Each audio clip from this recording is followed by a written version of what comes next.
All right, welcome to another episode of Ran Out of Talent. I'm your host, Joe Zer Jr., and with me is my co-host, Zach Donathan. How are you doing tonight, Zach? Not too bad. How about yourself, Joe? Yeah, I'm doing all right. Spent a crap ton of money today.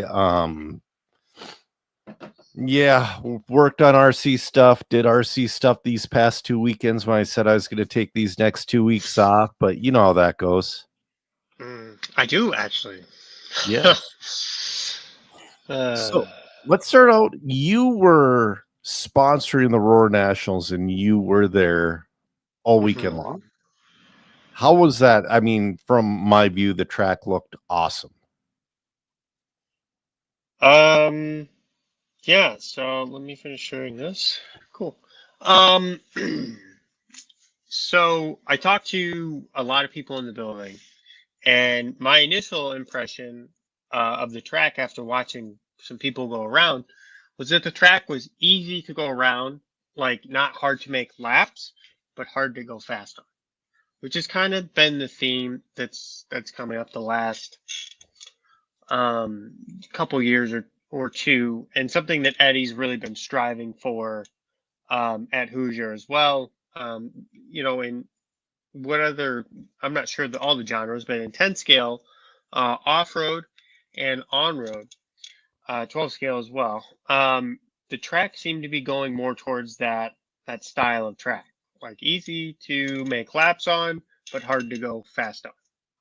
I kind of like that though. I think it creates a better form of racing. It can.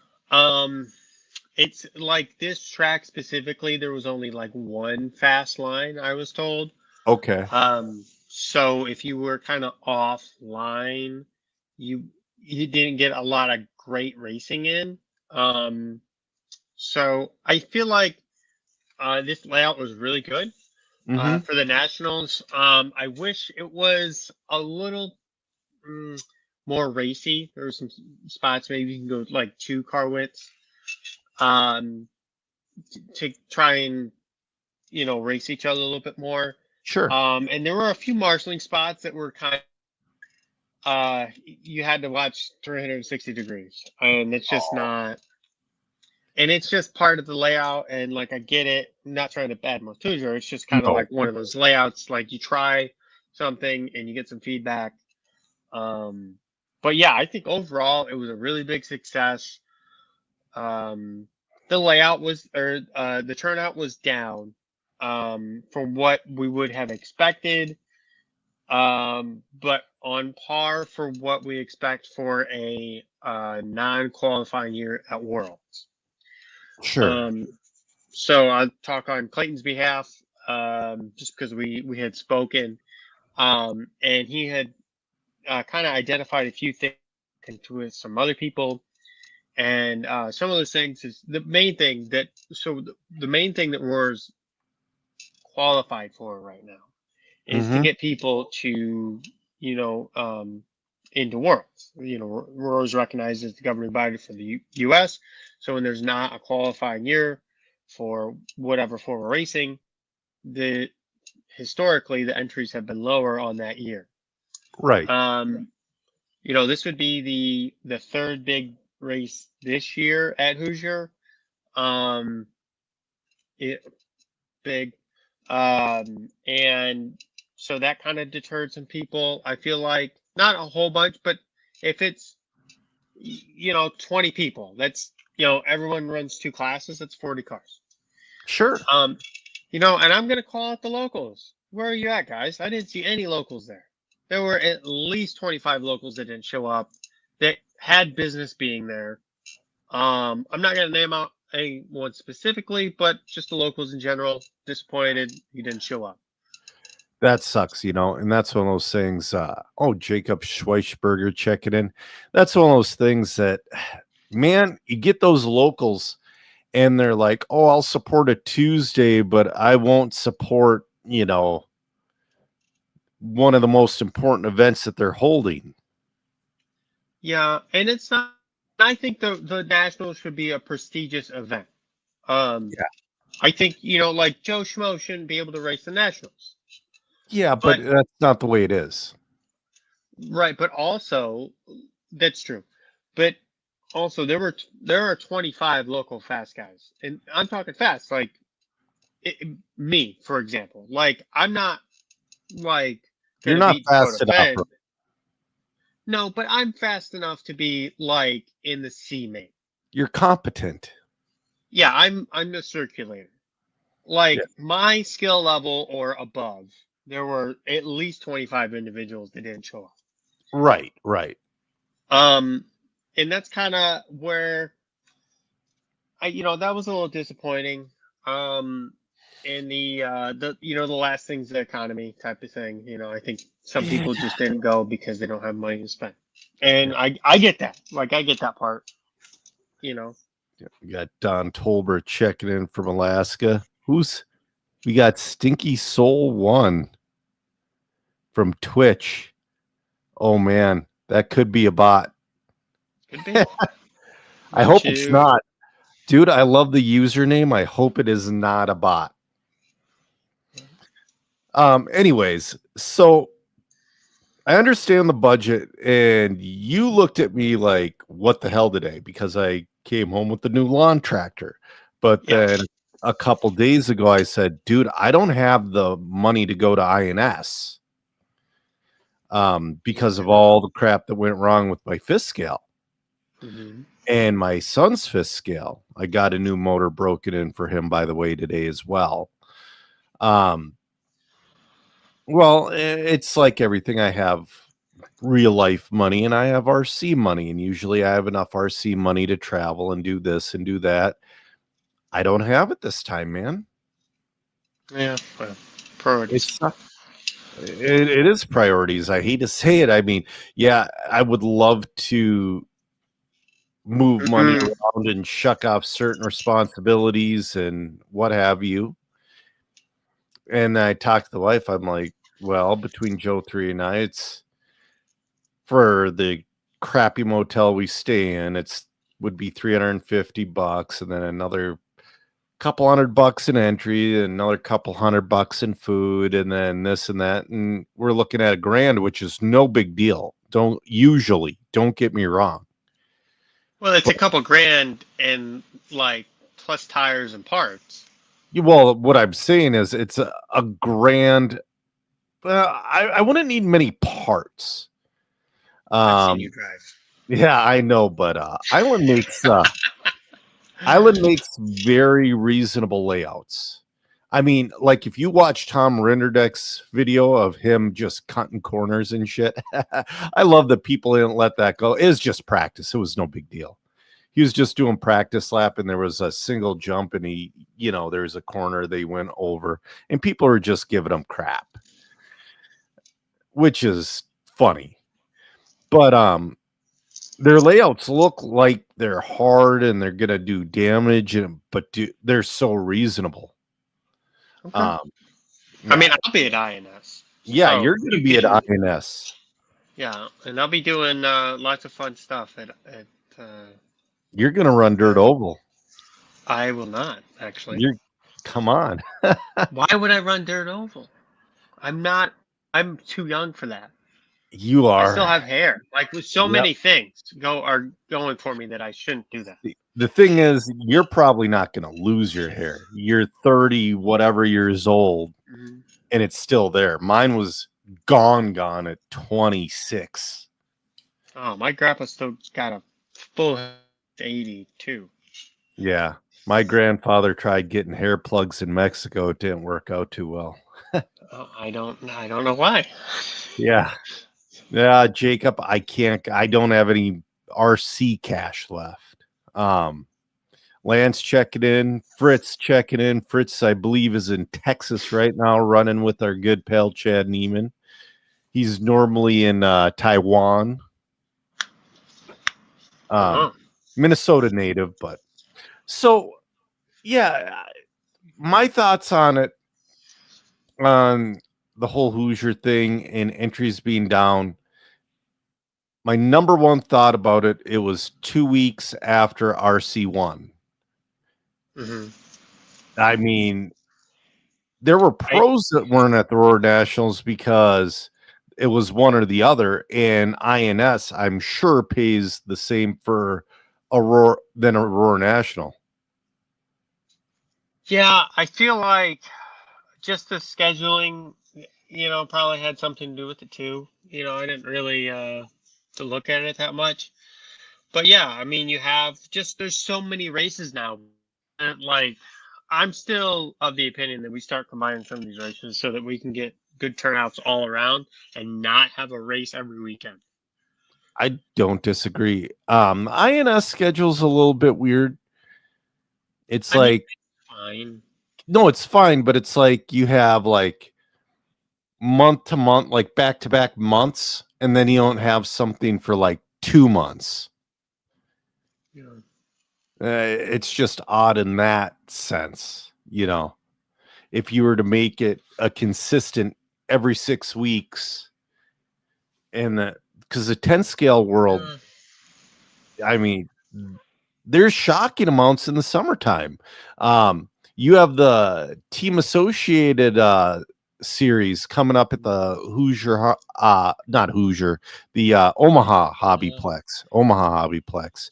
That's a huge series. They're pulling in 130 to 170 entries for the Team Associated event.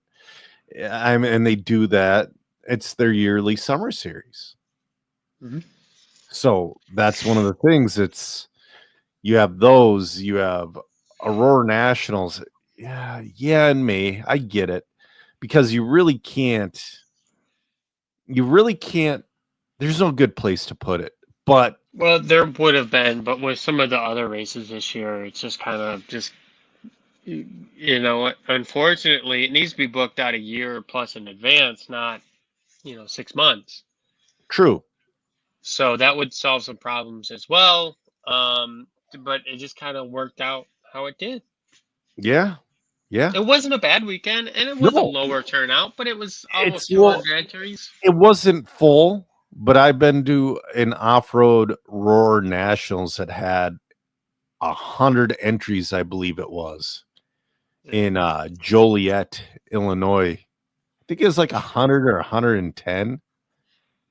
So, Well, the 8 scale one just sold out. oh yeah, everybody's like, "Oh, I'm not going. I'm not going." Well, they don't need you. Nobody went. Yeah, I think they upped the entries to 450. That's a full. That's a full schedule. Well, yeah, because it's all the A scale now. Is it? Well, Yeah, it's not just nitro; it's electric as well. okay. Well, no, that makes sense. And they probably should do an abbreviated schedule and really go to like 600 or something entries. I forget how they're doing it, but they're doing like one thing the first half of the week and then the next Oh, thing okay. other half, kind of I the way like the that. world does it. Yeah. Yeah. So if you only want to run two certain classes, you don't have to be there the full week. A good majority are, but it's not Well, yeah. all the mains will be on Sunday. It's going to be this and this ran the first half, and then that and that the second half, which is, I kind of like that as well. Yeah, I like it. So speaking of A scale, man, my life's been filled with A scale. I just haven't been running it. Hey, you did some commentating, right? Yeah, well, last week though, I did some announcing at Blooming Prairie or at Southern Minnesota RC Park. That was a good time. Oh, thanks, Benjamin. Yeah, he says killer job, even if I was remote. We're going to talk about that in a second. Dude, it was so cold. It's like earlier in the week, we had 90-degree temperatures. It was 40 flipping degrees a week ago and just cloudy and crappy. I'm in an announcer's booth, so it stayed fairly warm. I felt bad. I couldn't see well in the announcer's booth. I started a race or two, maybe without a marshal, but also I wasn't looking at the track often because there were loop issues and I was making sure people weren't missing laps. So it's like, man, I was not at my best, you know, and that Uh, happens. but also, like, I don't know. If you're having loop issues, chances are you're not running fat and quick in between rounds or races anyway.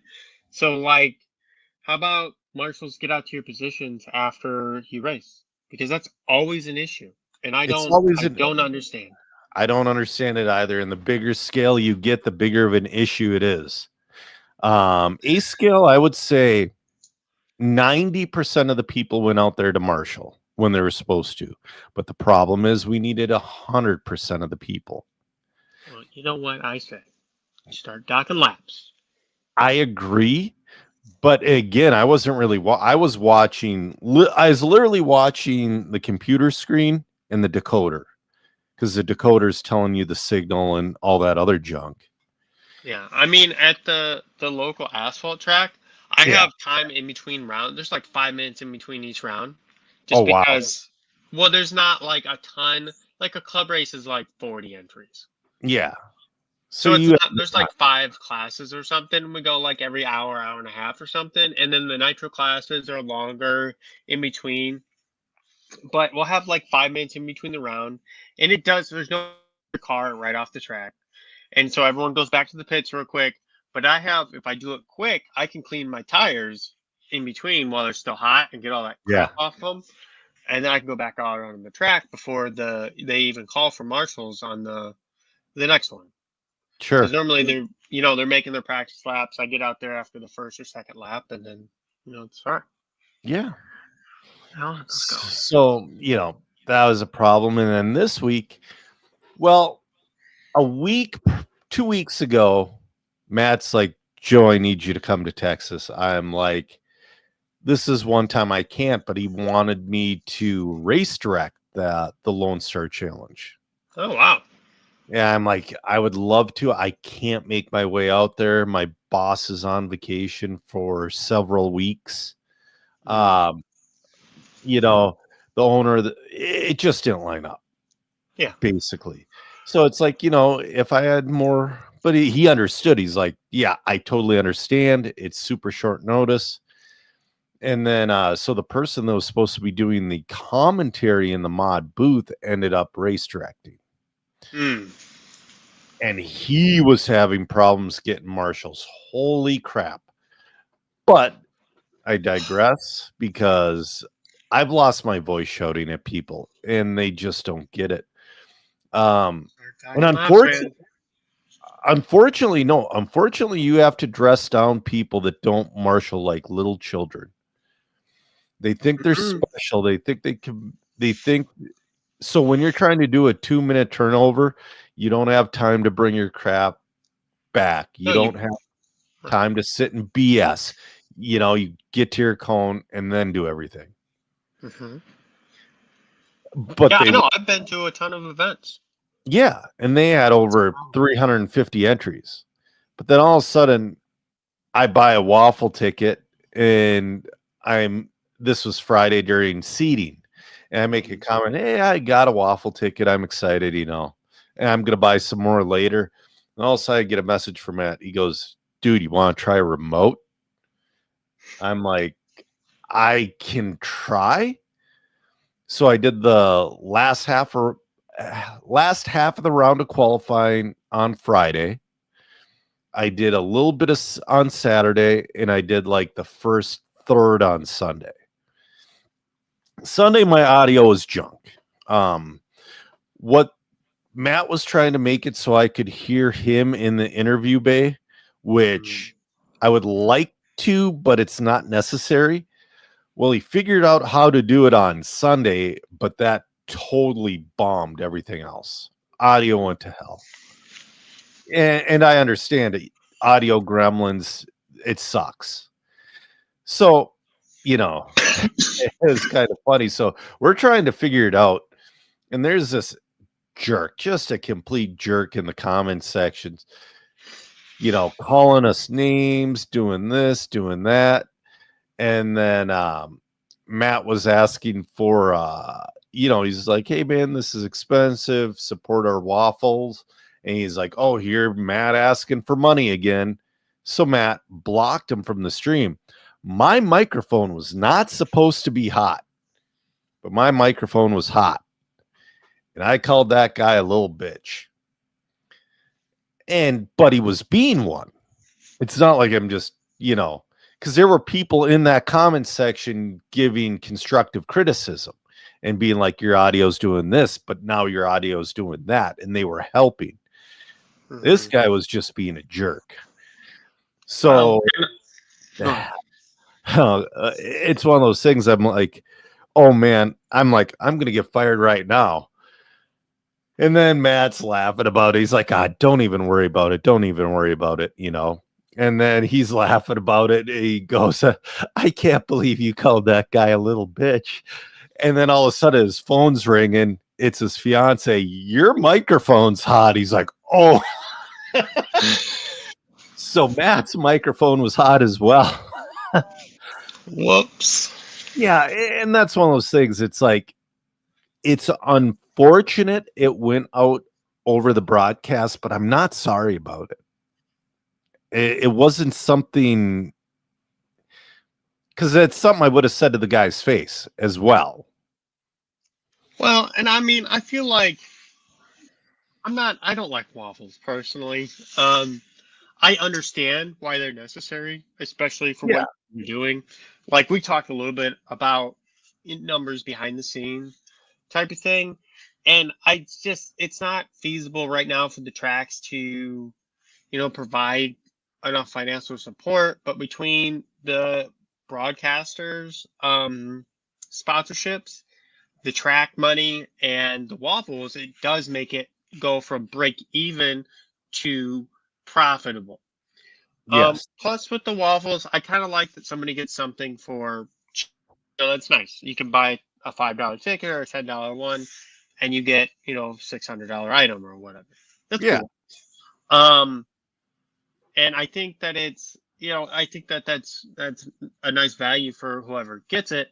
It'd be great if you guys didn't have to do that, but at the same time, let's bring it back to the Roar Nationals. Like, I paid, I want to say like $1,000, $100 for sponsorship for that, and I felt like I got $100 worth of that value.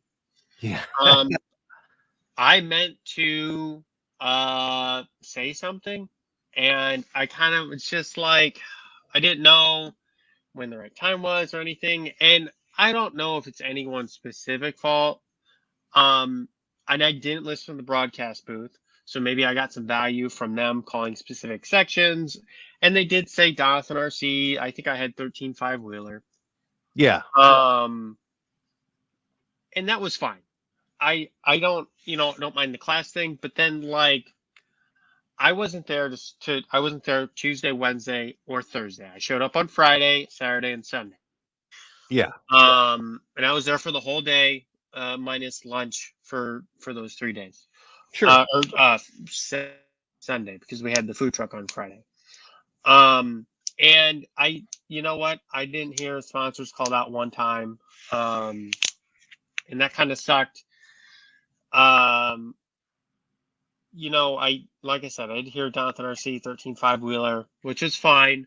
But then, not to say that, and then there were certain parts of the track that had the, sponsorships. There's a lot of things that you can do to provide value and mention companies. And I didn't feel like that was provided. I would do it again because I would not do it as much. I would not do as high of a value, but I would the event again. And this is the problem that I have with the current type of sponsorship. Like the broadcasting people have one sponsor they're covering, and the track has another sponsor they're covering, and they're conflicting. They're not oftentimes, they're not, you got let's say 10 sponsorships available for the track and 10 for broadcasting. And those 10 companies aren't the same companies. Right. So when I'm doing the broadcast, and I did it for the hoodie race and the Vintage Clash. I don't remember if I did for the regular Clash, but I remember specifically, especially for the Vintage class, like it was like classic buggy brought to you by Dragon Punch RC. Hey man, I just put some Dragon Punch RC ball studs on my car. I'm using their front weight set. I would do that on the broadcast. It was DRC. You were doing independent or 13.5 at that event, something like that.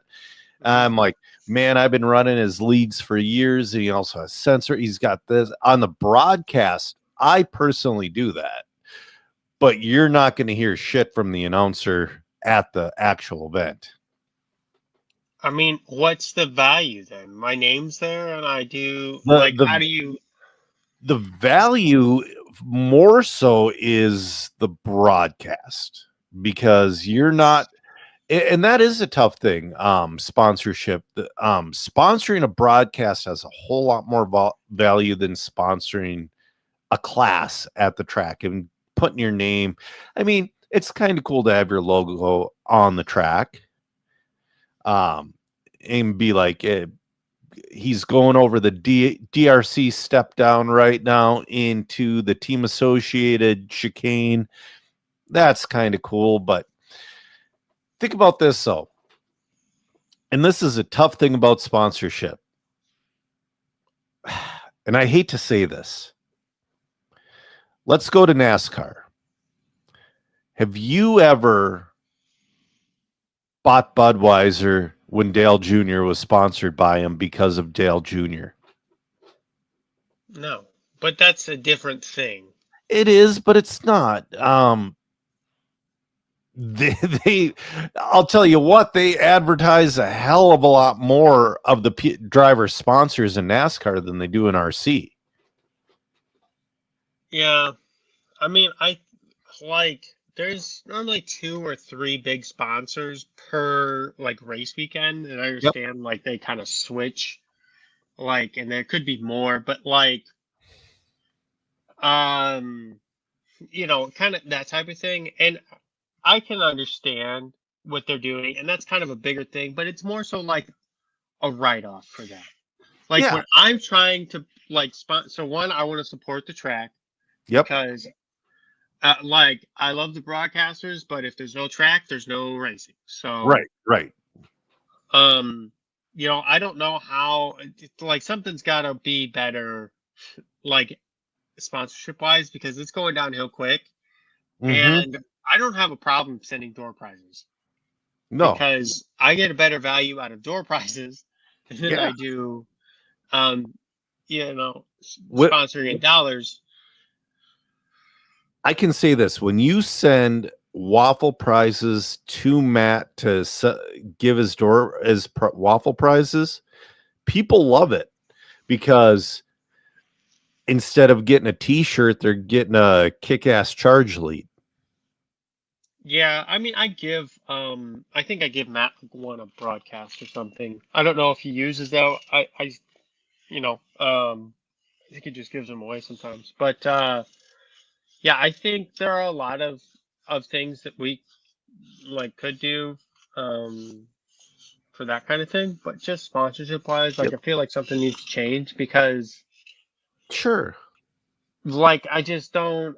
There's so many things, and something I don't know, some of the events I get really good value for my money for, and some of the events I don't, and I don't know how to, there's so much going on that it's hard to figure it out unless you're at that specific event. You're like, okay, great, this, but then if those people at that event go home and buy stuff, and then they're across the country, how do I know that they bought that? It's just so hard.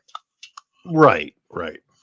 It is. Or what if they buy stuff straight from Eddie, but you don't know if it's from the sponsorship, that type of thing as well. Yeah, so Angie has a bunch of product in the shop. So when, and if the shop doesn't have product, sometimes they don't want to carry product, or sometimes they don't have a hobby shop. And so I'll set up a booth of product, or I'll give them product on consignment. to put up. And I'll try to push those guys to get stuff from the shop. Be like, hey, we have this stuff over here. It's exactly what you're looking for. It's not going to be customized with all your colors and whatnot, but it's going to be exactly what it'll work for your setup for sure. And so that's really awesome, and I like doing that. Let's make sure Right. they're supported, because ultimately, when these guys from out of town buy my stuff from Angie and Eddie, they go back home with this product that they didn't have before.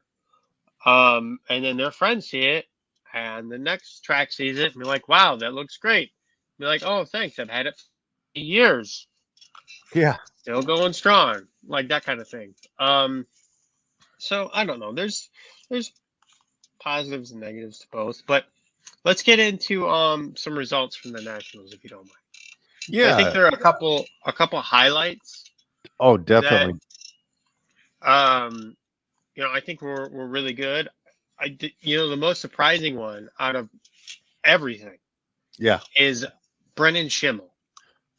Dude was faster. Oh my God. I Brennan could not believe PQ'd his speed.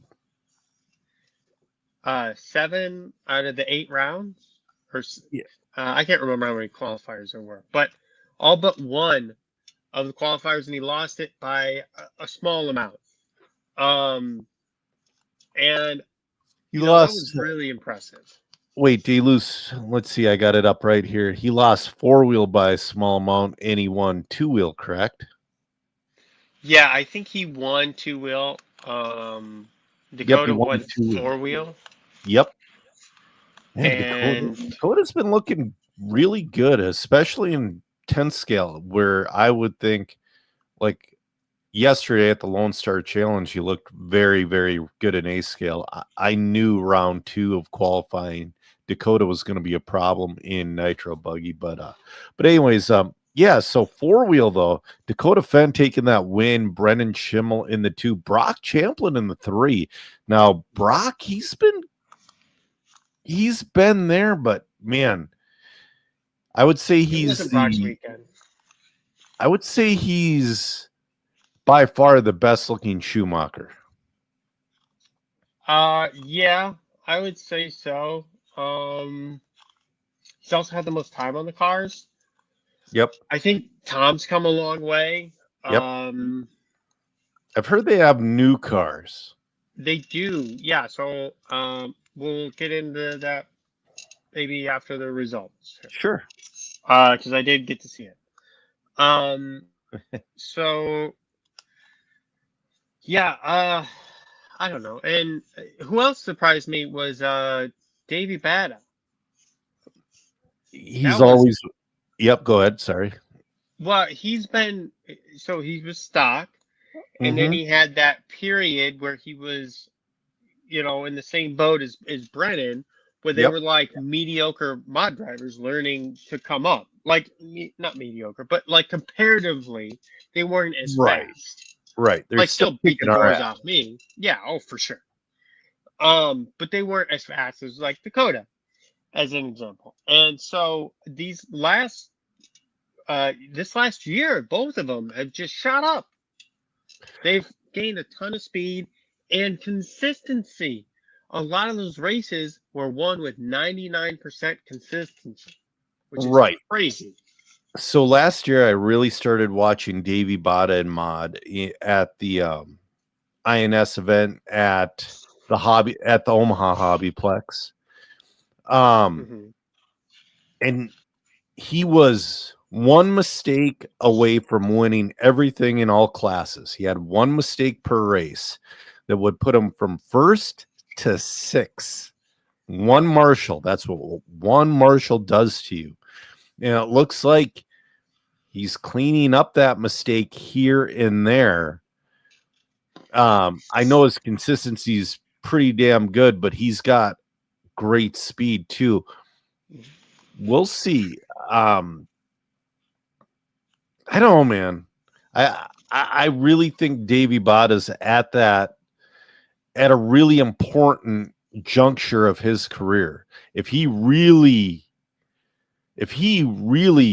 wants it, he'll, I think if he really wants it, he can have it. I'll say that. I don't know. The slowest fast RC podcast checking in. Davey Bada, man, he is a very fast 10 scale racer. But another thing, though, are you going to be at 10? He's raced 8th scale, but he has to race 8th scale as much as, let's say, Aiden Horn, to where Aiden Horn is the majority of what he does is 10 scale, the majority. But he will bust out an 8th scale once a month. Yeah, I feel like you need, like, there's a couple guys that are in the U.S. that are good in 10 scale and 8 scale. Like, obviously, Dakota Fenn. Yep. You have Spencer Rivkin. Yep. Cav. I know he's not as good, but he's makes the main in both. Yeah, he's fine. Cole, again, not super fast anymore, but he makes the main generally or top of the B, but he doesn't do this full time. He's, races when he can. Yeah. But, Brendan Schimmel and Brock Champlin are also 10 scale specialists and they do well. I don't know, man. Maybe my theory's falling apart a little bit. I mean, there are only a few people that can do it well. Like who else races 10 scale and 8 scale and does them both good besides Dakota? Well, you said it's Spencer. It's kind of. You're right. He's really good at one, and it seems like it just depends on which one he puts more work into. Right. Oh, all right. Well, Ryan would be one of them if he got back to 10 scale. Chase Lemieux was racing 8 scale this weekend. He didn't look terrible. He wasn't the fastest, but he wasn't like tripping over his own feet. I feel like for 10 scale wise, Chase just made a couple of mistakes at the Nationals, and it was just like one or two mistakes, but they ended up being, he was close to TQ every round, and then he would make these couple of mistakes.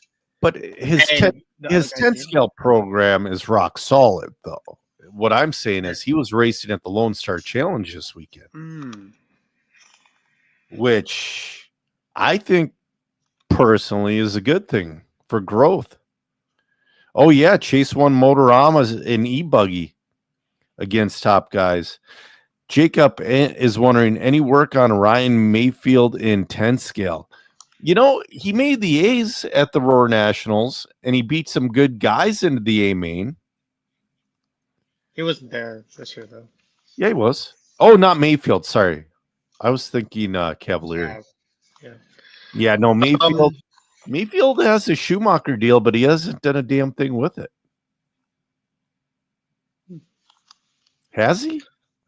I don't know he has a Schumacher deal, does he? Yeah. Oh, okay. I don't remember. So besides that, I guess I had forgotten about the Raymond twins. You know what?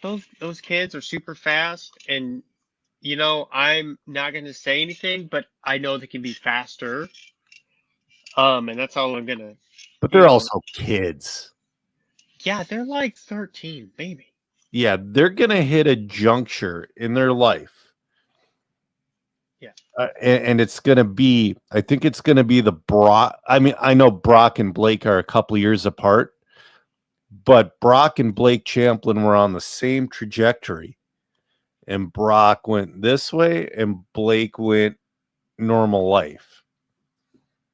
Also, girls like. Yeah, and I want to be that cranky old guy to say, it's not worth it, blah, blah, blah. But you know what? Being a normal teenager, being a normal whatever, it's important.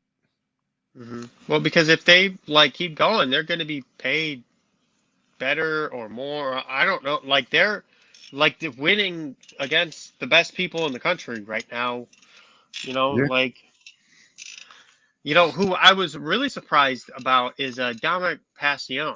Yeah, I saw he won. What was it? He Was it was 4-wheel or 2-wheel? uh 4-wheel. 4-wheel. Yeah. Not Second and he 2-wheel. was it 2-wheel. Yeah, second and 2-wheel. He won 4-wheel. He wasn't dominant, but he was just like super quick. A couple mistakes. I think he doesn't have the racecraft yet, but just so much speed, man. Yeah. So fast. His stuff looks so good. I think he got the nerves got better of him a couple times, but he came back and drove well. But it's just those couple, mistakes. Like the track when you're pushing that hard on the like literally on the edge, he just Yeah. traction rolled a couple times, sending it into the corner too hot. Yeah. Yeah. I mean, that happens. I mean, that can easily happen. The Hoosier Hobby Plex gets gripped up like crazy with with how they glue it. Hmm. Yeah, it was sticky. It was like, Oh, dude, I bet. yeah, my feet were like, you could hear it walking across the track, like, but That's yeah. awesome. So, I'm glad they don't half-ass the gluing. They just go all the way with it and commit to it. So anything else you want to talk about results wise from the Roar Nationals? from the Roar Nationals, it's and again, Cav making both the A mains. Good on him.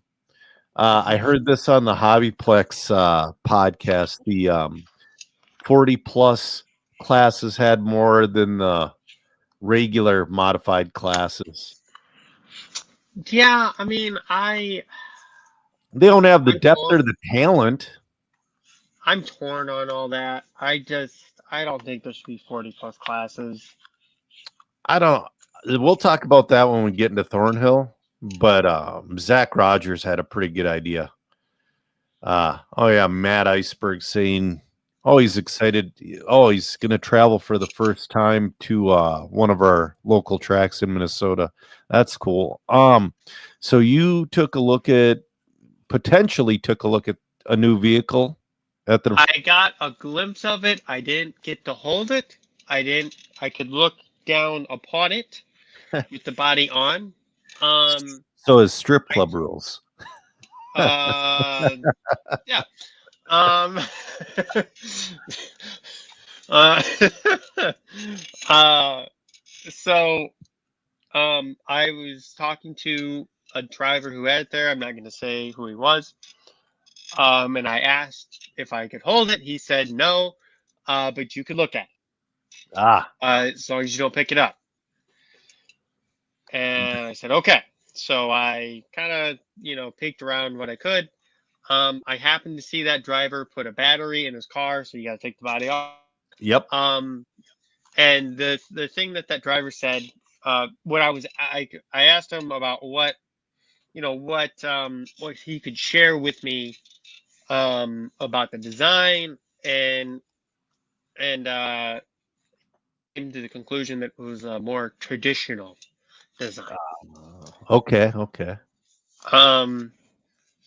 And from the glimpse I saw, I would say that's a fair assessment.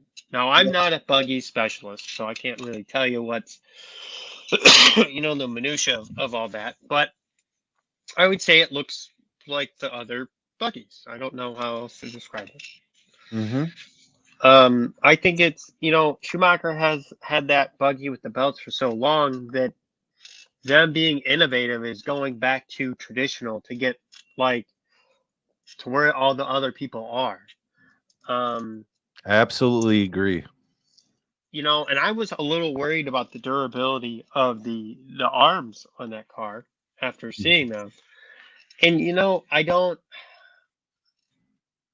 think it's an issue because I don't think I saw Andy Schumacher's break the whole weekend. Okay. But yeah, I don't, I'm not trying to get anyone in trouble or anything. So I think I No. should just leave it at that. Yeah. But I can't wait. They're gonna. I I mean, they have such a huge following in Europe. They're gonna get the support they need. Mhm. Um. So let's talk about Thornhill, because that's where this whole class thing has come up, and it's come to a head, and it's gotten a little ridiculous. Mhm. So you had 40 plus, and you had 50 plus, and you had intermediate, and you had sportsman, and you had pro. Mhm. Mhm. So Zach Rogers, I was announcing with him a little bit Saturday morning. He had a good idea. Don't have a 40 plus and a 50 plus.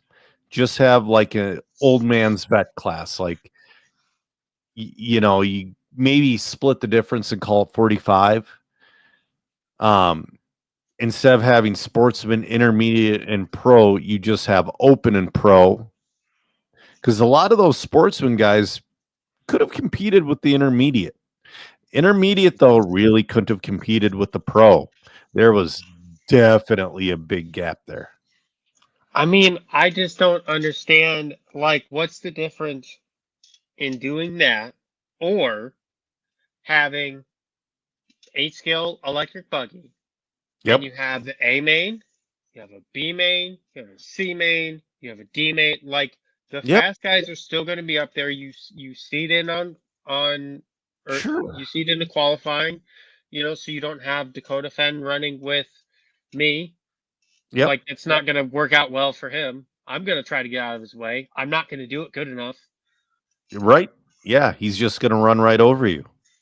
What and I'm sure he's not going to do it on purpose. No. I'm going to try to get out of his way though, and I'm just not going to do the right thing, and it's hard. Right. And it And happens that way. So the way I look at it is, one guy had a good point, because we talked to the chat about it. One guy had a good point, and he says, well, my son and I use the same A-scale buggy. And a lot of people are like, yeah, that's what I do as well. That's what I do as well. So there's a reason for two classes right there when people double up on the vehicle. And I've seen it quite a bit in Minnesota as well, where a father and son, they only have the cash for one buggy. That really doesn't happen at a race like the Lone Star, because it's an expensive race to go to. But locally, there's an argument for it. but But a then there club are other race and a national race are different But things. then there were other guys in the chat that are like, 40 plus brought me back to RC car racing. And it's like, well, that's one more ass in the seat. Okay. But what's wrong with okay, fine. Let's keep sportsman, intermediate, and pro. Yeah. Matt Kronig has a 40 point. He plus. goes, the only problem with what you're seeing is the first round is an absolute mess while drivers get sorted. You seed in on in your qualifying. Yeah. But they had 40 plus electric buggy, 40 plus electric truggy, 40 plus nitro buggy, 40 plus nitro truggy, 50 plus electric buggy, 50 plus electric truggy, 50 plus nitro buggy, Okay. 50 plus nitro truggy. All right, we got it. You know what? Even though I run 40 plus, split the difference, call 45 plus, and I'll join you guys in a few years. Why can't you just run intermediate, Joe? I would as well. Like, so Because you want double the track time. There were a lot of guys running 40 plus in sportsman or 40 plus in intermediate. There's a rule that you cannot run. It's the Adam Drake rule. You cannot run 40 plus in pro at a lot of events. I think that's a fair rule for the pros. Yeah. I'm mixed about the other one. I don't know. And again, time. you can cut I don't think you throw the baby out with the bathwater.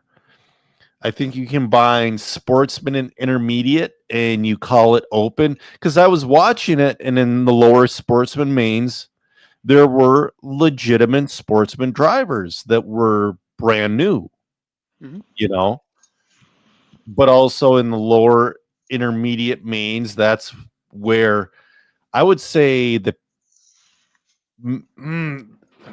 it's hard to explain because there were some top sportsman drivers that could have competed in the intermediate A, like in the lower half. Mhm. But for the most part, except for the tippy top of sportsman, there was a line between sportsman and intermediate, but I would say have open and have pro. So you have a deeper class of open, and whoever's running pro is going to run pro. Instead of having all these 40 and 50 pluses, pick pick a couple classes, not every class, and have a couple of vet classes. Like I said, you don't throw the baby out with it, because I mean, we were talking about tracks getting support earlier. Man, they had 300 and whatever entries. They wouldn't have had that if they didn't have all these old man classes. Yeah. And I've said it before that if somehow I could run Mod TC twice in the same round, I would. Yes. So yeah, I hear you on that. I think you could condense some stuff, and probably where you're at is a middle ground. Yeah. There's I always still middle ground. think I still think you could, and you don't even have to do a seating round. You could do it off practice, like top 2 consecutive laps or something. Yeah. And just throw that in there, and then that's where you get sorted. And yeah, you know what? Some guy's gonna break all of practice and then just be, here's Ryan Mayfield in the double Yeah. G main. It Well, happens. you know what? Ryan, that don't break every time. I'm just picking on him, but Yeah. like, it's just kind of, but in majority, we'll say 95%, probably not that much. 75% of the people are where they should be. And then like 20% are close to where they should be, and some will shuffle up, some will shuffle down. Yeah. And like I get better as the race goes on because I just need a bazillion laps. Like I'm Sure. not fast out of the gate, but by the end of that weekend, I'm gonna be pretty fast. Yeah. The thing is, I think also with the Lone Star, what I ended up saying a lot when I was doing commentary, people were getting faster in that last minute. I don't know if it was a tire deal, maybe I don't know why, but everybody was getting faster in that last minute. Was grip low? No, well, it depends. It seemed high, but then it seemed to get greasy, like it was super black groove, but then it was like shiny, like almost a mirror image. So My thought is too much voltage. yeah, but So when the that's voltage also came down, you had less wheel spin. it was also with nitro too. So Hmm. I don't know. So, Maybe the anyways, tires warmed up. yeah, maybe we still got some stuff to get into. We got what's new at Donathan. We got a new Lowe's buggy and what have you. So let's go, because I'm pretty damn proud of the Minnesota guys. Pro Electric Buggy, Ryan Mayfield wins it. Seth Van Dalen takes second. Dakota Fenn takes third. Pro Electric Truggy, no, F that. Pro Nitro Buggy, or that was warm up. Dakota Fenn wins Pro Nitro Buggy with Seth Van Dalen in the 2, Ryan Mayfield in the 3. Seth took overall TQ in that. I believe Wiggins took TQ and Truggy. Dakota Fenn wins that with Wiggins in the 2, Van Dalen in the 3. There's some intermediate. Sorry, because there were some guys I was pretty proud of in the intermediate. Sully Sawinski made the e-buggy A main. 50 plus. Intermediate electric. He missed the nitro buggy by 1 spot. which was such a bummer. And then Riley Myers, one of our local fast kids, was out there racing as well. He made the A main in intermediate nitro truggy. He was fast. He just needs to build that consistency.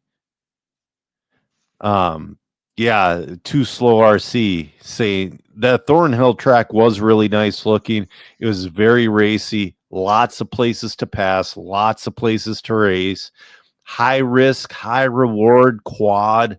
It was cool. It really was cool. All right. So next up, what's new at Donathan, man?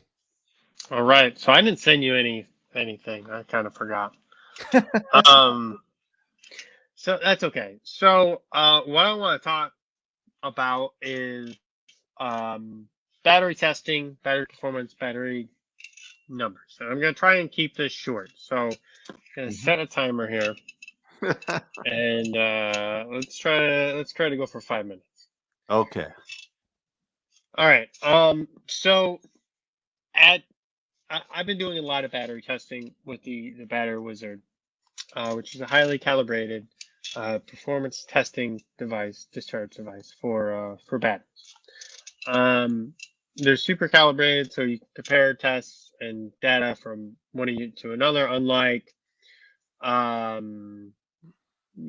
brand that like is got clouds in it or something. So anyway, so I've been learning some stuff.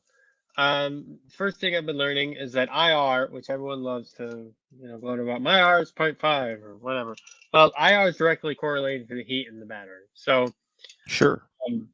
so the higher you get the battery, the lower your IR is. And Yep. you can't make a good battery better by heating it. I mean, you can, but what I mean to say is, a bad battery is going to be bad even if it's heated. You can make it a little better, but you can make a good battery really good if you heat it. The optimal temperature is 100 degrees that we're finding. And you need it, depending on which way you're heating it, that's the whole thing too. So anyway, I finally have enough data collected over the past couple years from doing these tests to prove that IR isn't the grail of anything. And I've been saying it for a long time, but I haven't been able to prove it. So now I can prove it. So, I found several batteries this weekend and ones I've tested personally that the IR of one pack was higher than another pack, but the discharge curve was better. Okay. Which is what we're looking for. The more voltage in the battery, the higher the discharge curve, where it finishes, the more power that you have at the end of that run. So that was really cool to see. And so beyond that, DRC's has launched a battery testing service. I got to get some more pictures up on the website for that as well. But so it's $20 a battery. And what we do is we'll do 2 cycles with the battery, get you all the data for it, the weight, we'll clean the bullets because you guys' batteries never been cleaned before. It makes a difference, man. It makes a difference. And the connectors last longer when they're clean. Mm-hmm. It's all that dirt in there and whatever else that's rubbing the gold plating off. So yeah, we're doing that. And yeah, that's available on the website if you guys are interested, or send me a message. It's kind of just another thing that we will offer. I don't expect it to be a ton of or expect to do a ton of batteries, but I think if people start getting their batteries tested and you can see reliable data from that, it'd be really great. Like this past weekend, Talon did really good. And, one of his marshal positions, or one of his mistakes, I marshaled in my position, and that was my bad because it was just not a good. The guy who was supposed to be looking that way was looking the other way. There was one of the 2 spots that was, yeah. So anyway, we were able to find Talon some really good batteries at the event.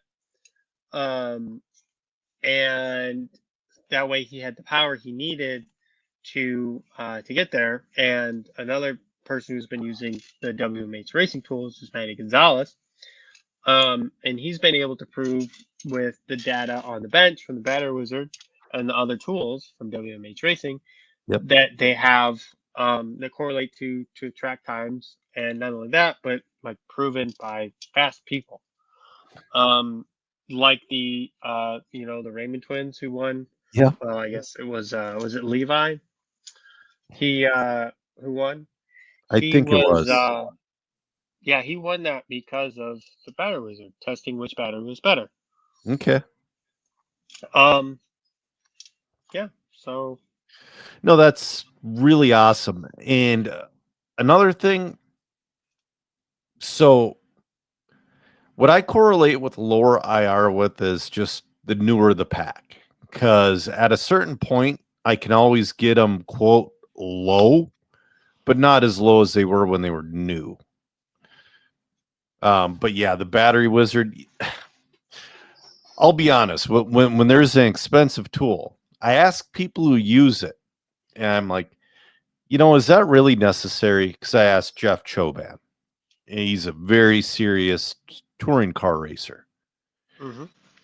And he goes, it really is. The battery wizard is very necessary. And he was showing me how it worked and how he's got everything labeled and how he's doing everything with it. And he says it's made such a difference in his game. But now you're offering $20 a pack. If you don't want to buy the wizard, $20 a pack, send it to you, and you will give them the true numbers of the pack. Yeah. So, I mean, and it's kind of, I'm trying to keep it short, so I'm not going into a whole bunch of things. But if you're interested in what that would be, we do have the videos on our Facebook page at Donphan RC. Mm-hmm. Yeah, that one. Yeah. And I'm sure you do know there's a DRC graphics company. I'm like, what the heck? there's a DRC drag race concepts as well. And there's just, Yes. I You were don't know, man. I was first, but what do you do? So, yeah, so yeah, if you don't want to pay, $350 for a tool, then you can pay $20 and get your batteries tested, let's say like once, when they're new. And Yep. then maybe you send them in, like, if you want to. Again, I mean, really, you just need to see like where they stack up against your old packs. So if you just send them in once, and then, so the other thing we found is that, and this is a big surprise because nobody could ever have figured this tool, being very sarcastic, but the more cycles you have on your battery, the worse it is, period. Right. So the more you use your battery, the worse it is. And Joe's right. The newer your battery is, the better it's going to be. So if you can afford new batteries every couple of weeks, great. You're going to beat some people as long as you don't wreck or drive bad. Because there are people out there with terrible batteries, and they just don't know it. It's just another thing to deal with kind of now. And a lot of the batteries out of this last batch were pretty good. I've seen some batteries that weren't so good before, but out of this last one, it seems like they're all pretty decent. That's good. Yeah. So let's see here. Definitely check that out on your webpage. I'm just looking at the new 22X buggy. Have you looked at this thing in depth at all? No. I know you're not really that interested. I looked at it. I'm going to bring up. So first off, before the we started, I'm like, Zach, I can't find the buggy. And you're like, oh, I found it right away. I'm like, where? You're like, on Horizon. I'm like, well, I'm on TLR Racing, And all it is the front page is all still 100% Dakota, and they don't have the new buggy on the TLR racing site. And they don't have, I mean, they have, like I said, they still have Dakota Tater. Uh, they still have Thomas Tran on there. It's like, holy crap, dude. Either shut down the site or update it. Yeah. I mean, I gotta be honest with you. I'm looking at it again now. It looks like, um, it, It it looks looks like all the other buggies now. good. They went, well, the one thing that is different is that rear shock tower. That rear shock tower is so far forward, which I actually like the design of. If I'm going to be truly, I like this buggy. I'm not going to lie to you. I really like this buggy. Joe, And I got to be one of the biggest Horizon haters there are. do you think, how long do you think it would take you to assemble this buggy? If you didn't polish or if you just assembled it, how long do you think you could do? If I built it by the manual, 4 hours. You really think you could do it in 4 hours? Wow. Yes. Okay, because it says assembly time 3 to 5 hours. 4 hours. If you have your drill charged, that's another thing I broke. That Hitachi screwdriver drill. Mm-hmm. I've had that thing for like 10 years. The clutch finally stripped out on it. But anyways, yeah, this car looks like everything. It looks like a little bit of everything, which, you know what, though? Like I said, though, I love that way far forward shock tower. I love that motor plate. I don't know why. It's just a motor plate. There's nothing special about it, but I love it. Does look good. I like the shock tower forward. That kind of makes sense to me. Yeah. It's just a spacer. Like, that's all it is. Yeah, but the shock is behind the tower, but still in front of the arm. Yeah, yeah. Instead of having like some weird angle on the tower, moving the tower way far back with the camber link in the way, they moved it forward. It makes sense. Mm-hmm. Yes. You see that big space there, but now it's not in the way of the camber link. Yes. All I got to say, kudos to TLR, Horizon, whatever. It looks like a fantastic buggy. It did pretty well at the Roar Nationals. Mm-hmm. I like it. I hate the electronics they did in the display model, but I understand why they did it. But you see Reed Electronics and AE buggies. Exactly. But here's the deal. Now, Horizon better be working on the next generation right now, even though this car just came out last week. I think they should be working on part support. I doubt they have it. I don't know. They might. But I was also watching, they had a video on their page of them removing the diff, and it was really quick, which is awesome. It's no longer whatever it was before. It's like 5 screws in a nut or something like that, which is just like the Team Associated. I really like that wing mount. I'm not sure, because it's hard to tell with Proline wheels. JJ Mustang, yeah, parts need to be top priority. Yes and no. If you don't think Team Associated and X-Ray are working on the next revision of the car as soon as the new one drops, I mean, they really are. And it's what you have to do. For sure. I'm not saying that that's not important, but what I'm saying is, like, they need to have parts in stock so that people can buy this shit, or else nobody's, like, you're going to kill your brand. And so far on their website, it looks like, I'm just going through and clicking on a couple parts that you might break. Yep. And everything seems to be in stock. So, well, that's good. But yeah, car looks good. I'm optimistic. I'm hoping to see a few at the local track. I mean, it looks good.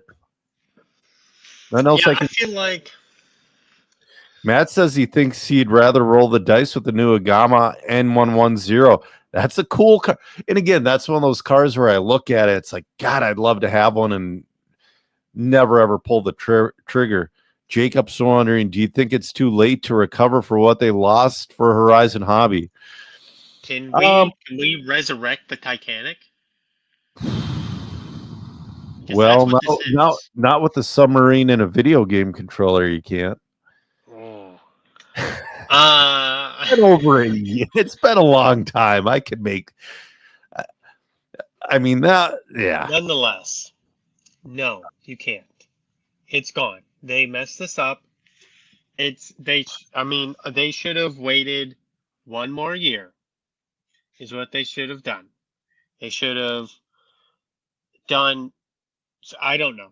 They should have done something or released this sooner. Something had to happen so that they had a team of drivers when this was released, and a team of drivers when before. Like you can't release this in November and then December all the drivers leave. You need some time for it to Yeah. permeate. So You're like right about that. so if we had like right now they launched it and they had their previous team Yep. of drivers, I think that it would have been I think it would have been perfect time. And Yeah. then at the end of the year, like, okay, we're gonna disband our team of professional racing drivers while we continue to bring support for this. We're gonna have a couple of top guys like Hunter King and somebody else. Um I don't know who else races TLR. And they are going to be kind of doing some testing and some stuff for our next generation of buggy while we work on some Horizon bullshit line that they're going to come up with. Yep. Um, so that people know, one, they're going to have confidence that this buggy isn't going to be outdated and not supported. And then also that they're going to continue to innovate the platform Mm-hmm. because who's testing this stuff now? Frank Root and Hunter King are the JR top. Mitch. Oh yeah, I forget about JR Mitch. He's still pretty damn good. They are. Those three guys are good, but three They're people not. don't make a team. No, and they're not pro. They can't give you the same insight as, let's say, Dakota Fenn. They weren't getting insight from Tater. They weren't. But you're not getting the same insight. And that's the thing too. A good pro will bring so much more to your team. Like Mayfield when he went to Yokomo. They had a belt drive 4-wheel drive car when Mayfield went to Yokomo. And Ryan Mayfield literally did like a bar napkin drawing of a proper drivetrain, and they had it for him within a couple of months. It's stuff like that.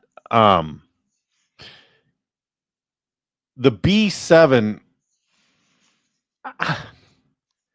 I know Spencer Rivkin had some stuff to do with it, but it was designed by non-pros. When the B6, B6.1, B6, when that was developed by pros and brought along. And well, that's not exactly how it worked, from what I was told. And I don't remember where I heard this from.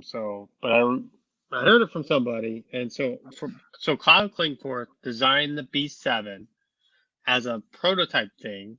Yep. That he thought was cool. Yeah. And maybe I heard this from AE. I can't remember. And then it got developed into what the B7 is with pros. So you have a concept, a proof of concept, if you will, that was pretty good. And then they refined it to the B7. Yes. So that's a little bit different than taking, because you got something that's, and Kyle is a very fast touring car racer. Sure. Pro touring car racer. And I don't mean to take anything away from Kyle in this. Kyle doesn't. I don't know if he races off road. I know he's really good at on road. Yep. And the new TC8 looks great. And he drove it really well. Mhm. I haven't seen him at any events, but I haven't been to all the 10 skill events, so I can't, I don't know. And I know A's got a huge team of very competent and extremely knowledgeable people that, Yes. can test these kind of things. So I don't know that Kyle would even need to be testing them. Um, but I don't know that that's a different thing. And I don't know that it's a bad thing because, like, let's take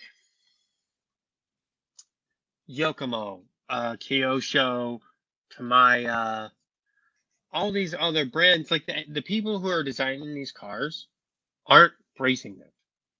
They're working with people Well, who are very fast.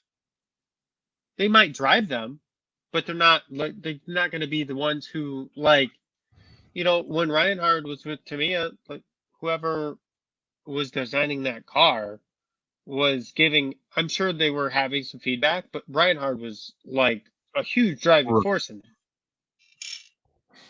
that and the thing too, though. Yeah, yeah, but like a good example of the other way, like right now, Techno, they have a very solid team of the racers designing a lot of that stuff with Wiggins, Mayfield, Van Dalen, and whoever else.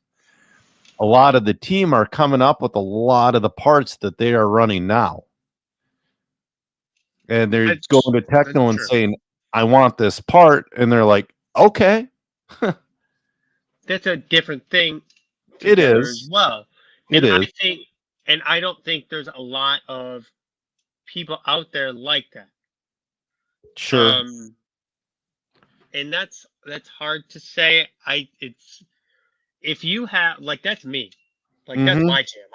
I loved doing that stuff. When I was working with Gizmo, that was my favorite thing. I, would talk to Christian and we would, collaborate and come up with some kind of solution, and then I would get some parts to test, and then it was awesome. I love it. Yes. I love the R&D aspect of it. But you know, and those guys are better than I am when I was doing this stuff. But it's kind of, you do what you can with what you got, type of thing. Right. So I think that there's some stuff in there. Like, there's some good formula in there, and I don't know that any one formula is the right way to do it. But there's certainly looks like there are multiple. I mean, obviously there are multiple ways to get the right answer. The Schumacher car looks good. The Associated car looks good. The Losi car looks good. The X-Ray car looks good. Right. I think that was all the major brands there. Yeah. I was trying to look for that Zero Cero car. Oh, It's way like my Facebook on the computer is junk. So I'm trying to go back in our chat, but I can't find it. I don't know if it's even released yet. Yeah. Well, anyway. So I sent you a picture of, let's see here, 3 Racing. Okay, now it's available for oh, that's the front wheel drive. Do you think front wheel drive will ever become popular in the United States? It's popular in Ohio. Yeah. Well, I think it's a really cool class. I would drive it. It's just a bunch of front wheel drives. So where's the car? yeah, I see a bunch of like in group stuff from Atushi Hasgwa. Sorry, I butchered the name. Hara? No, it's not Hara. What? It's Atushi Haseggawa.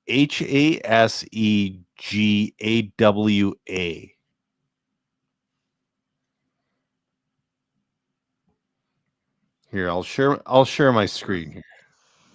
Well, I found what? Oh, I guess we're jumping the gun on this. So Through Racing's going to have a new touring car. Because I'm looking on their Facebook right now, and the last post they have for it is April 18th. Okay. And it says there's going to be aluminum, a carbon fiber, and a steel chassis. And it says, quote, designed with precision reference holes for front and rear lateral setup calibration. So I'm assuming like some kind of. It looks like it looks like the TC8, and it looks, yeah. Again, we're running out of ideas for now. For now, until something new comes up. Oops. There we go. I don't.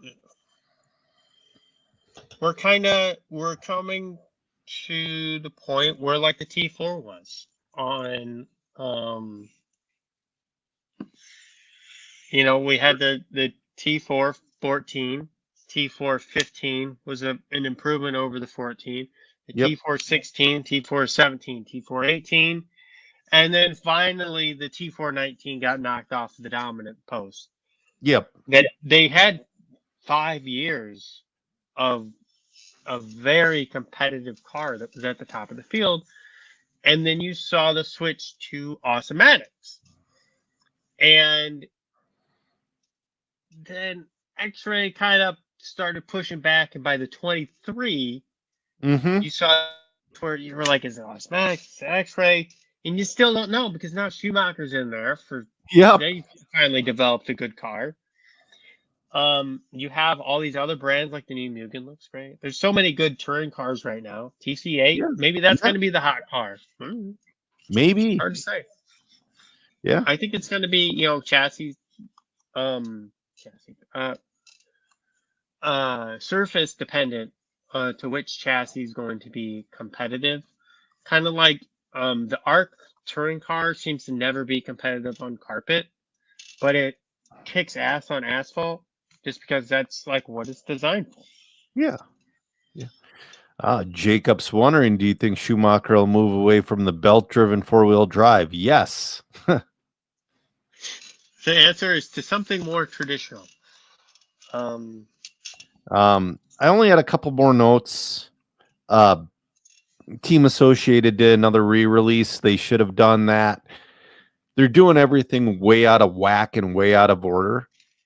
This one should have been the second one they did, but it's like the 54th. Not literally, but it's just the graphite car. It was the next logical step to after the Gold Tub original Associated. So it's just basically the regular Team Associated with the graphite chassis. So, dude, I was so mad about this. I put it in my notes. Live Time screwed up a flawless program. Oh, we have to talk about that thing that's not on the notes also. Oh, but go on with the Lifetime thing. So when you go into Race Editor used to be perfect. So if you needed to add a lap after the fact, if you needed to dock somebody for cutting the track, if you needed to do this, you could manually just enter in laps and time. And now you go into Race Editor and it's some stupid fucking side panel thing that is so aggravating to work, and it doesn't work half the time after you click calculate. I don't know why they did that. Whoever did that needs their head examined because it was a major step backwards. Live Time, yeah, okay, it wasn't perfect. There's teeny tiny little quirks and whatever, but they screwed up massively when they changed the Race Editor.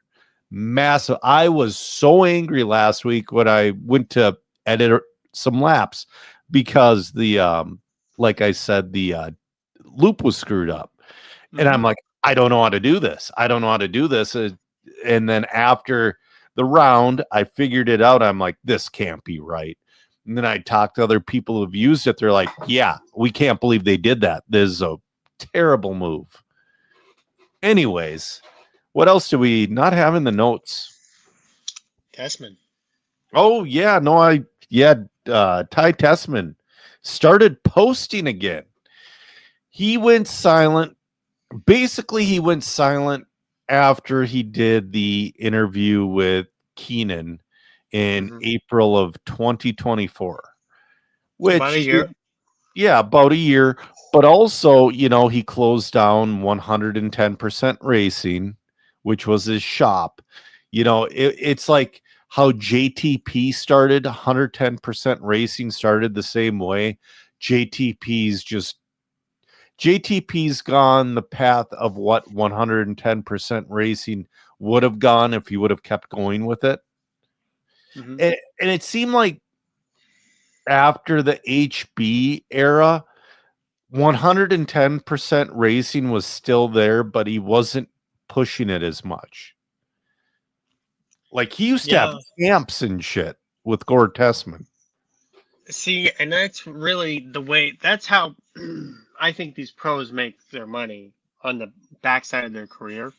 Yeah, absolutely. Like, they're still really fast. Yeah. Like, even if Tessman came back right now, like, he might not be like as fast as he was. No. But if he had, I think his X-ray time is gone just because kind of everything else is going on. But you could have, Techno's pretty saturated. Mako's seems like they're doing their own thing with the camp. Barco looks pretty damn good, especially on the rougher tracks. You could, but I don't think there's any Sparco camps. No. I don't think there's any associated camps either. No. And I don't think there's any S-Works camps. So there's quite a few brands that have some potential there. And I'm sure you could have your, just like JTP does. He has his kind of in-house parts for the Techno cars. He offers a variety of products for them. He goes to the races.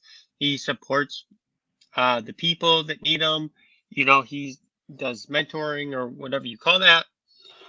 And you still race, and you probably get free stuff from Techno, or maybe you get some kind of endorsement deal, from them. I don't know, something like that. Maybe like a Cavalieri type thing, like, hey, your name means more than what you do. Adam Drake, great example. Yep. And so I think there's room for those types of things. I don't think there's a ton of room for that type of thing, but I think that could launch your brand. But at the same time, like, we're gonna come, I think, in the near future, where some of these places are going to close out, and some people are going to have to exit RC to make money. You can't have 50, 60, 70 pro drivers transitioning to shops after their racing career is over. No. I think you have room for 10, maybe, but then some of the other ones have to transition out. Something has to happen. Right. And again, though, there's not a lot of room for the pros we have now, but legends, there's definitely room for. But what I was going to get in about what he posted, he was posting something about going crawling. But then it turned into a Hobby Wing kind of promotion, which good. I mean, Hobby Wing is excellent. Don't get me wrong. And then he changed a profile picture on his RC page to him and his dad with A-scale buggies with the Kyoshos when Ty was a little kid. Oh, Ty was wearing the dirt windbreaker. Yeah.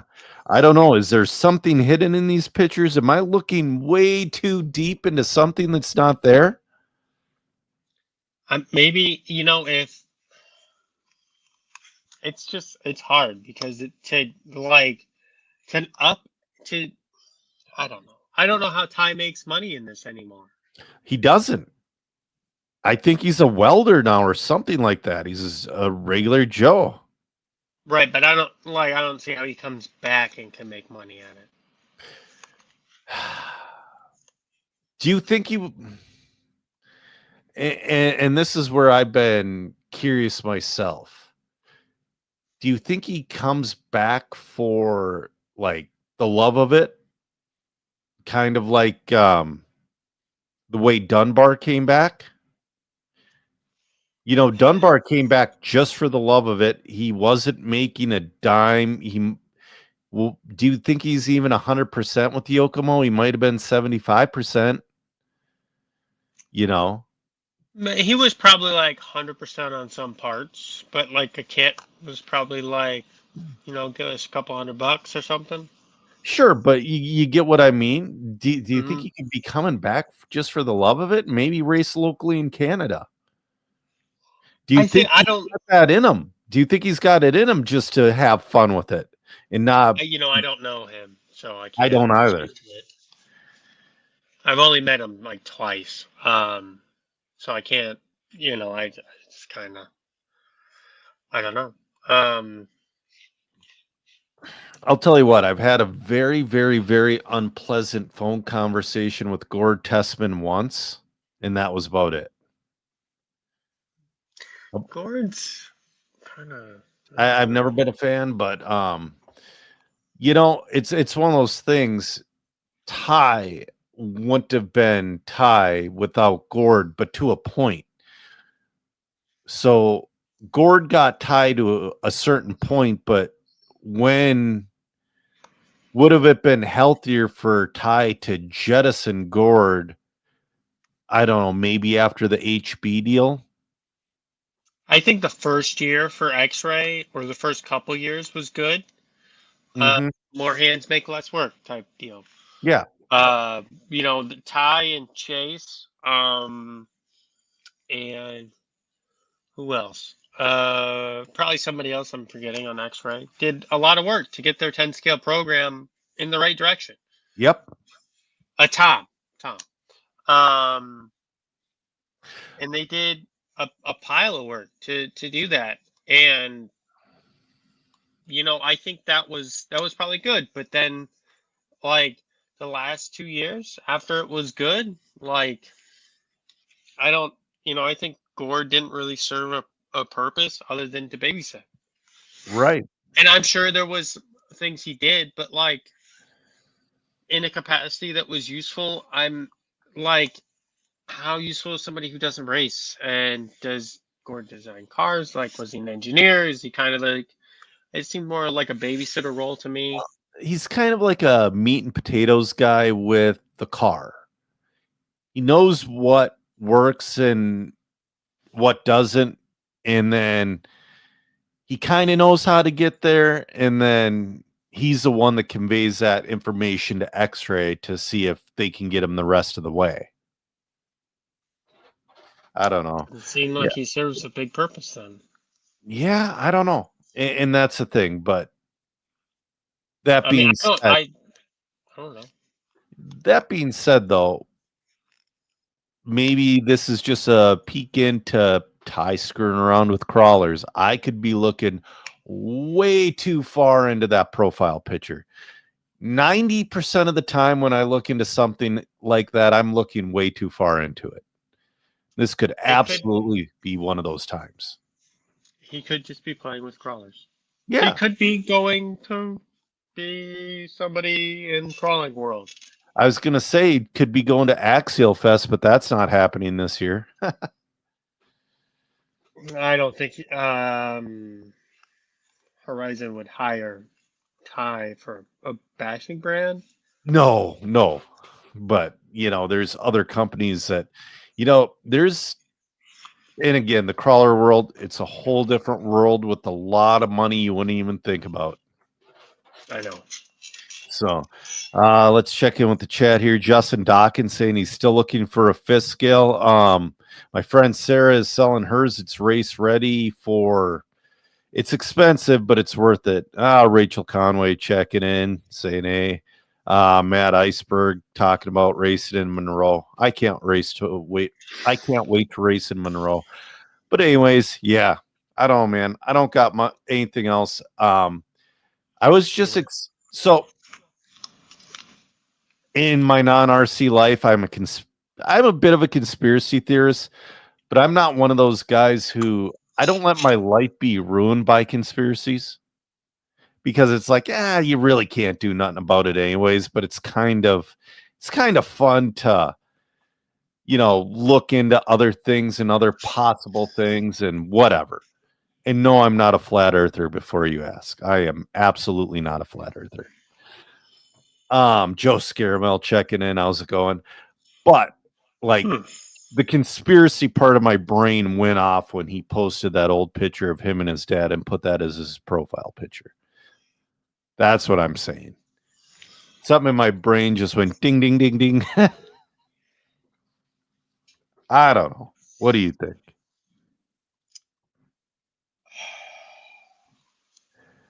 Am I making you tired, Zach? No, I'm just.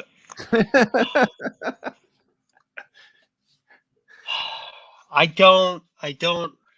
Like, I think it would be stupid for him to come back.